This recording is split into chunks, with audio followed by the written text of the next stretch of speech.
جب یہاں تک آپ کا پانی جائے، اور اگر بعض دفعہ یہ ہوتا ہے کہ پانی نہیں جاتا تو ایسے سونگنے سے پانی چلا جاتا ہے، یہاں سے ایسے سونگے اس کو پانی کو، تو پانی آگے تک یہاں تک چلا جائے گا۔ پانی پہنچانا ضروری ہے، اگر آپ کا ایک بال بھی سوکھا رہ گیا تو آپ کا غسل نہیں ہوگا، صحیح نہیں ہوگا غسل۔ پھر اس کے بعد جسم پر پانی بہانا، ٹھیک ہے۔ اس کے علاوہ یہ ہے کہ شہادت کی انگلی آپ جو ہیں اس کو آپ استعمال کریں، جب آپ کلی کر رہے ہیں تو اس کا استعمال کریں تاکہ چاروں طرف آپ کے جو ہے نا وہ پانی لگ جائے، اس سے بھی ہو سکتا ہے۔ پھر سنت سے ثابت غسل کا طریقہ میں آپ کو بتا دیتی ہوں۔ سنت سے ثابت ہے کہ پہلے مکمل وضو کیا جائے، اور مکمل وضو کا طریقہ آپ سب کو آتا ہے۔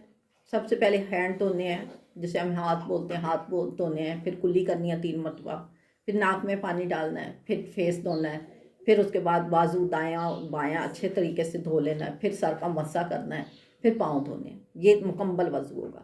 تو سب سے پہلے مکمل وضو کریں، پھر اس کے بعد آپ دائیں کندھے پہ پانی بہائیں گے۔ پانی اس طرح سے بہائیں گے کہ پانی بہتا ہوا آپ کے نیچے سے جائے، ٹھیک ہے۔ دائیں کندھے پہ پانی ڈالیں، پھر بائیں کندھے پہ 3 مرتبہ آپ نے دائیں کندھے پہ ڈالنا ہے، 3 مرتبہ آپ نے بائیں کندھے پہ پانی ڈالنا ہے۔ اس کے بعد آپ نے بالوں کو اچھی طرح گیلا کر کے سارے جسم پہ ایک دفعہ پانی بہا دینا ہے۔ اب جب آپ نے پانی بہا لیا، اب آپ کے غسل کی شرائط مکمل ہیں۔ اب ان شرائط کے بعد آپ چاہے شیمپو کریں، چاہے صابن لگائیں، یا چاہے ویسے ہی نہا کے باہر آ جائیں، غسل کی شرائط آپ کی پوری ہو چکی ہیں۔ تو یہ غسل کی شرائط ہیں۔ اور بہن نے پوچھا تھا کہ یہ غسل جو ہے اس میں کیا فرق ہے، یعنی نفاس میں بھی یہی غسل ہوگا اور حیض میں بھی یہی غسل ہوگا؟ تو یہاں پہ یہ ذہن میں رکھیں کہ ایک غسل جنابت ہوتا ہے اور ایک غسل حیض اور نفاس ہوتا ہے۔ حیض اور نفاس وہ غسل ہے کہ گندگی سے آپ کو نکل رہے ہیں اور اس کے لیے آپ کو طہارت لینا ضروری ہے۔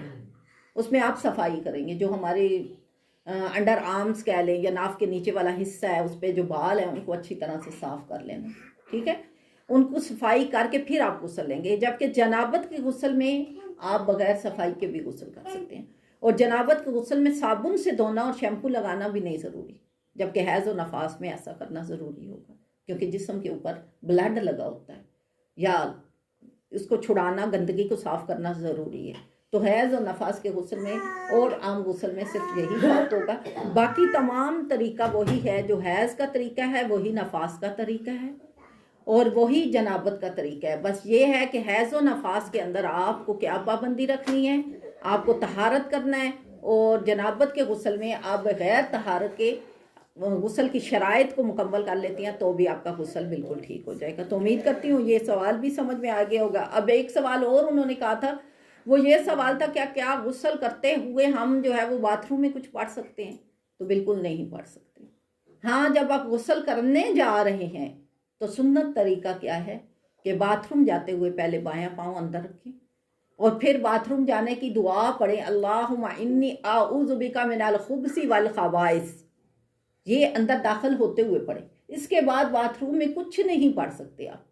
باتھ روم سے باہر آئیں تو آپ 2 نفل پڑھ لیں، وہی کافی آپ کے لیے، پاکی کی نیت سے پڑھ لیں، تحیت الوضو کی نیت سے پڑھ لیں ان کو بس۔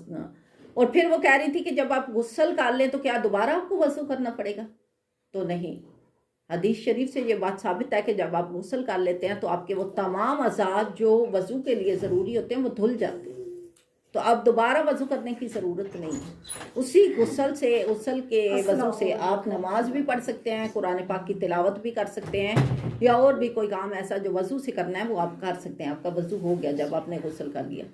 تو بات یہ ہے کہ آپ کو سمجھ میں آ گئی ہوگی۔ اب یہی وجہ بار بار کہتی ہوں کہ ٹائم پہ آئیں۔ اب جو میں نے باتیں کی ہیں، باقی تمام بہنیں جو لیٹ آئی ہیں ان کی رہ گئی ہوں گی، تو اس چیز کو نہ سمجھیں کہ یہ لائٹ ہے، یہ ضروری ہے، یہ آپ لوگوں کے فائدے کی چیز ہے۔ زندگی کا کچھ بھروسہ نہیں ہے میری بہنوں، آج ہم ہیں، کل پتہ نہیں ہم نے ہونا ہے کہ نہیں ہونا۔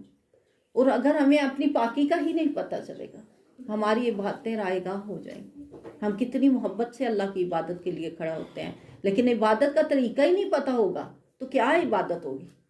جب نماز کی شرائط کا ہمیں نہیں پتہ ہوگا، وضو کی شرائط کا ہمیں نہیں پتہ ہوگا، ہمیں اپنی طہارت کی شرائط کا پتہ نہیں ہوگا، تو ہماری عبادات صحیح نہیں ہوں گی، اور جو صحیح عبادات نہیں ہوگی وہ دل میں وسوسہ پیدا کریں گی۔ بے شک اللہ ان اللہ علی کل شیء قدیر ہے، قبول کرنے والا ہے۔ ہم کسی سے یہ گمان بھی نہیں کر سکتے کہ نہیں تیری تو قبول ہی نہیں ہوئی، کیونکہ میرے مالک نے فرمایا ہے کہ مجھے یاد کرو کھڑے ہوئے، لیٹے ہوئے پہلوؤں کے بل چلتے ہوئے ہر جگہ حکم دیا یاد کرے، اور اس یاد کرنے کے لیے وضو ہونا ضروری نہیں ہے، لیکن عبادات جو فرض عبادات ہمارے لیے ان کے لیے وضو ہونا بہت ضروری ہے، اور طہارت ہونا، پاکیزہ ہونا بہت ضروری ہے۔ اس لیے ہمیں یہ تمام باتیں سیکھنا ہے۔ کوئی بھی علم ہے وہ سیکھ لینے کے بعد انسان کو حاصل ہوتا ہے، اور اس کا سیکھنا ہمارے لیے بے انتہا ضروری ہے۔ اللہ تبارک و تعالیٰ سے امید کرتی ہوں کہ آج کا یہ جو ہم نے سبق سیکھا ہے اس پر ہمیں عمل کرنے کی توفیق عطا فرمائے۔ الحمدللہ رب العالمین۔ چلیں آگے اب اپنی تلاوت کو شروع کرتے ہیں۔